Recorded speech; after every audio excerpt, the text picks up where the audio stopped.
నమస్తే BS 99 news కి స్వాగతం.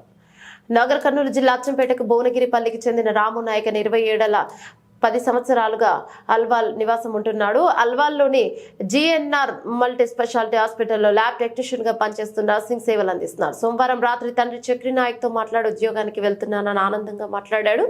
మంగళవారం ఉదయం ఆసుపత్రి నుంచి చనిపోయినట్లు అతని సోదరుడు శ్రీనుకు సమాచారం వచ్చింది. దీనిపై బంధువులు ఆందోళన చేస్తున్నారు. ఆసుపత్రి యాజమాన్యమే మృతికి కారణమని ఆరోపించారు. పోలీసులు ఘటనా స్థానానికి చేరుకొని కేసు నమోదు చేసుకుని పోస్టు మార్టం నిమిత్తం గాంధీ హాస్పిటల్కి తరలించారు.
చెప్పండి సార్, మీరే చెప్పండి.